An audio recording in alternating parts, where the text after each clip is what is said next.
Hi there. Yesterday, someone commented on one of my videos, Gnosticism and the Worship of the Demiurge, and they said, why don't you consult the Vedas and the Tantras and the Semitic texts, um, which I have done for many years, and they have been, of course, um, much influenced. They've been an influence on me. Slight Freudian slip of the ego there. I was going to say influenced by me. Yeah, right. Hmm. Anyway, pregnant pause there. But anyway, they have been much of an influence on me and throughout the years. And but then I commented, I replied to this effect. But then I added a very curious sort of sentence, and they are all part of creation. And this would actually imply that some of the writings are part of creation, all right, but some of them are not part of creation.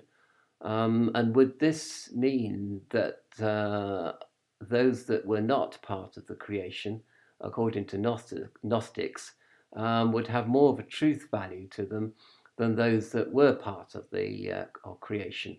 And any information coming from the demiurge and his various agents and orders is not to be trusted at all. Whereas there's some information that's come from beyond creation, from some kind of transcendental realm, from some kind of transcendental deity. Which, of course, and I know what you're going to say now. You're going to say, well, there you have a duality right away, because you have things which are satya, which means truth in Sanskrit, and some things which are asatya, which is non-truth.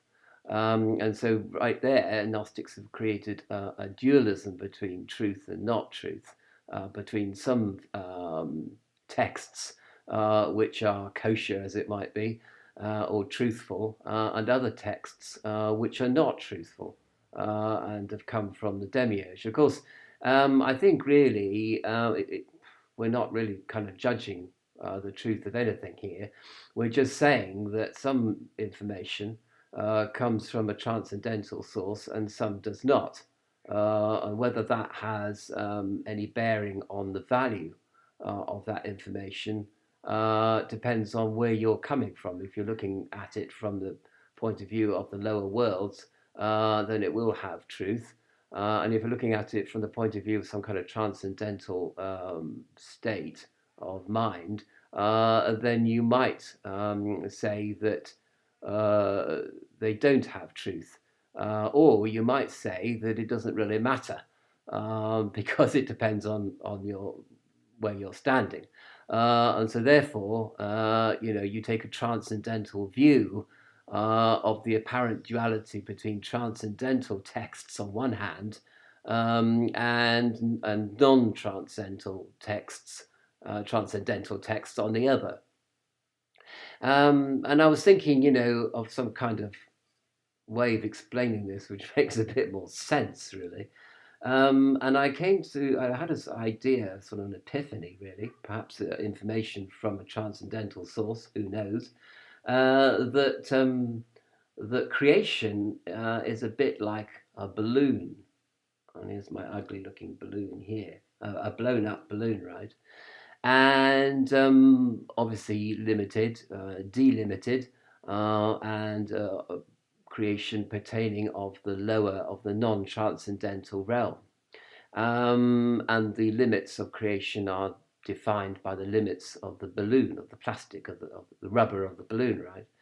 And I have in mind here that pretty much everything contained inside, well, everything contained inside the balloon, including all your thoughts, including religious traditions, including perhaps religious revelation. Everything in this balloon is a convoluted stack of lower worlds energies, as it might say, and it's all contained within creation. And really, all it does is talk about more about the person that's in creation, and more about the human situation in creation. Well, there you have it. Of course, some Gnostic texts are obviously talking about this condition of being inside this balloon, and are therefore talking about creation. So, are they pertaining to asatya or non-truth, or are they pertaining to truth about the situation? So you can see straight away it gets sort of complicated. But to return to the sort of my analogy, where you get like if you think of a transcendental deity, or his or her or its agents, occasionally, very occasionally, it's like they push a finger into the rubber of the balloon, and they cause the balloon to sort of cave in at that point of the pressure being applied by the finger. So if you've ever done this, you get a balloon and you push the balloon in with your fingers, and you push where your fingers touch the balloon, and you press in, you create little sort of little concave pits within the rubber of the balloon, and where these represent uh, creation or matter being modified by spirit. So the information comes from a transcendental source, modifies the material that it finds in creation, and creates a sort of facsimile of itself within creation, and information that pertains to the transcendental source. But it gets a bit more complicated than that because, of course, it's modification. So it's partly matter and partly spirit, sort of conjoining together, as it were, in a partnership, as it were. Um, and um, and where this happens, you get spiritual information being imparted to those who have ears to hear, or eyes to see, and where people do not see this information, it's because they're in some part of the balloon which has not been depressed by the ghostly fingers, if you will, of the transcendental deity, or the transcendental agencies that surround the deity, if that can be said at all of anything transcendental. And of course, immediately, we're describing things that are transcendental using non-transcendental language. So we're completely screwed right from the jump, really, in this whole video. But I'm just trying to make it possible to understand something which perhaps is sort of impossible to understand using our normal intelligence. But anyway, I'm sort of getting rather too complicated. And of course, when you use language to describe transcendental and non-transcendental, you end up talking sort of gobbledygook, really, in the end, and falling into total silence and just sort of smiling like a kind of idiot. And the Fool on the Hill kind of song comes to mind by the Beatles. Anyway, be that as it may, all this perhaps, as I said before, is metaphysics at its worst. So somebody starts speculating on metaphysical matters of which they know nothing, because they're not, and they claim that they've got some information from being in a transcendental state of mind.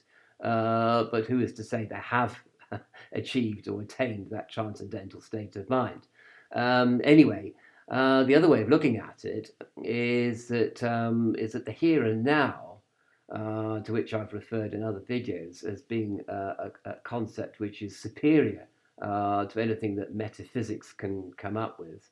So the here and now is outside the realm of discursive consciousness, outside the consciousness which is ruled by matter and ruled by material concerns and space and time. And the here and now, is really where this information is coming from. So we might say that the unconscious is the source of certain information, a stream of consciousness, and which comes from the sphere of the here and now, which lies outside what we perceive as creation, or what we maintain as creation through some kind of scientific method or experiment, or some kind of speculation in itself.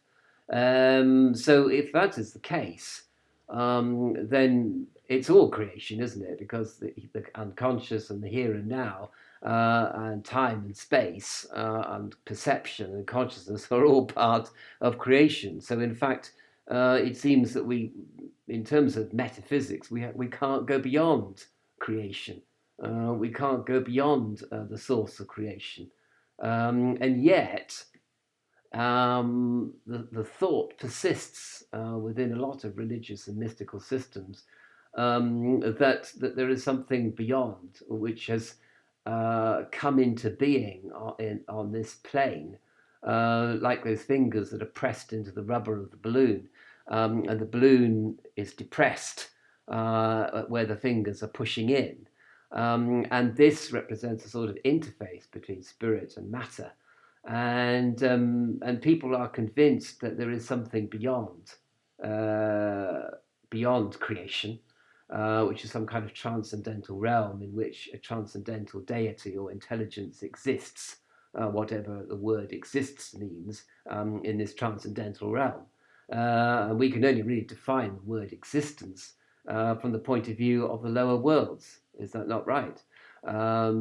So, can we ever kind of push beyond, as it were, to some kind of transcendental source, if we're talking about it in non-transcendental terms all the time, in metaphysical speculation, which is why basically the sort of Buddhist idea of entering into the Buddha mind, which is part of what the here and now encapsulates, is really a much more accurate way of thinking about existence and meaning, rather than some kind of dualistic, metaphysical, almost paranoid kind of speculation about things that we're trying to get out of this prison called matter.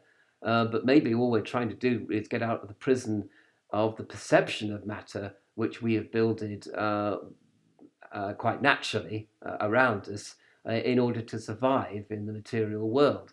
But there does exist a sort of here and now, a transcendental state, which is nevertheless part of creation.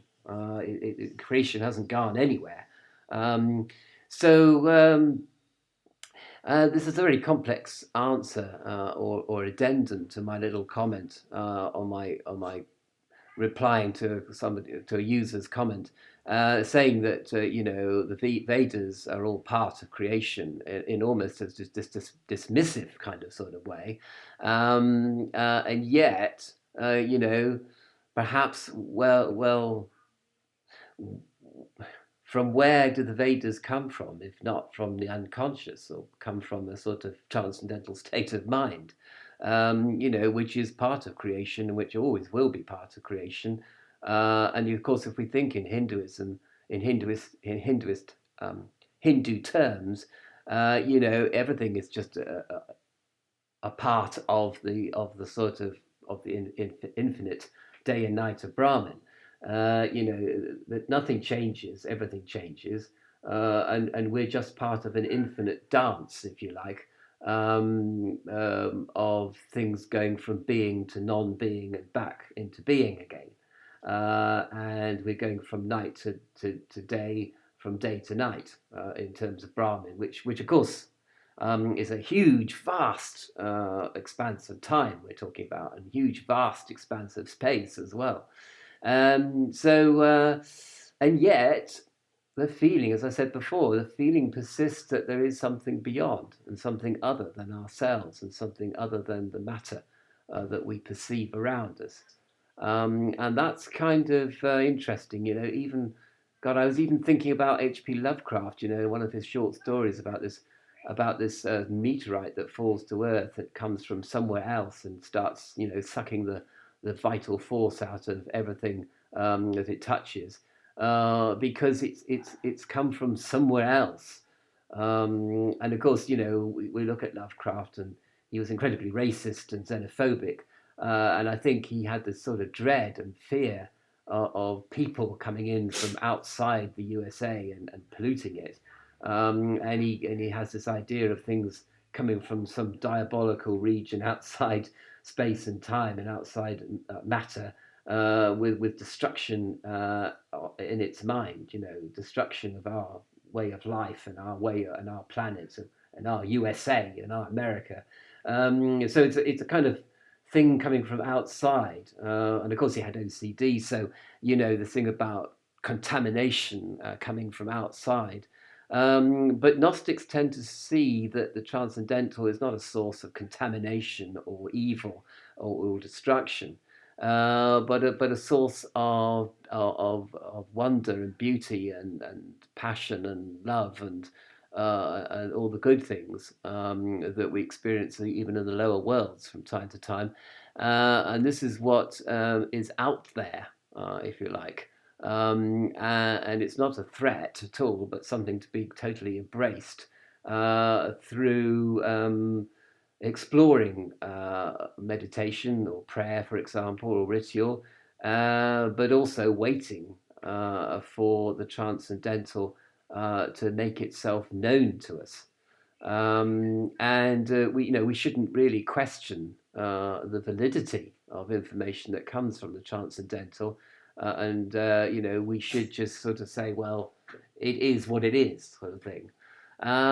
So I don't really know if this discussion has really got anywhere. And I noticed my little picture here, my little doodles.